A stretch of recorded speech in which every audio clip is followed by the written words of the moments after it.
Tiens, vous êtes habillé comment, Axel de Tarlet? Je dois avouer, je suis pas en complet 3 pièces. À la maison, effectivement, en télétravail, on n'aura pas plus de détails. Le monde bouge, Axel. La fin du modèle low cost. L'UFC Que Choisir a révélé une hausse d'environ 9% du prix des fruits et légumes depuis le début du confinement. Et malheureusement, il faut craindre une hausse généralisée des prix.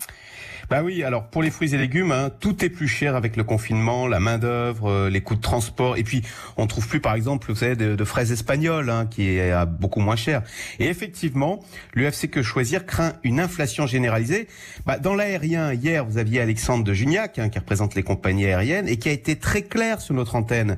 Si effectivement, pour respecter les règles de distanciation, on doit laisser un siège vide entre 2 passagers, alors le billet d'avion sera 2 fois plus cher, 100% de hausse. Mais c'est la même chose pour le train, le TGV. Vous voyez, c'est dire que ce sont toutes nos habitudes de vacances qui sont remises en cause. Oui, mais Axel, ces hausses de prix sont temporaires. Dès qu'on aura retrouvé un vaccin, par exemple, on va retrouver des vols low cost ou des fraises espagnoles.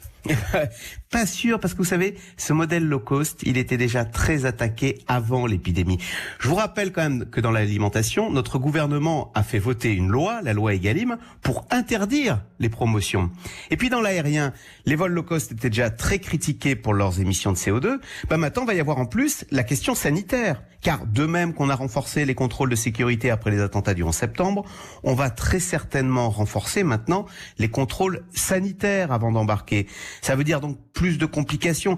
Et donc vous allez voir, plutôt que de prendre l'avion, les entreprises préféreront échanger par visioconférence. Parce que ça y est, maintenant, tout le monde sait faire dans les entreprises. Vous voyez, cette épidémie devrait accélérer la démondialisation. Alors à commencer par les médicaments, dont on veut absolument rapatrier la production. Sauf que produire en France, forcément, c'est plus cher.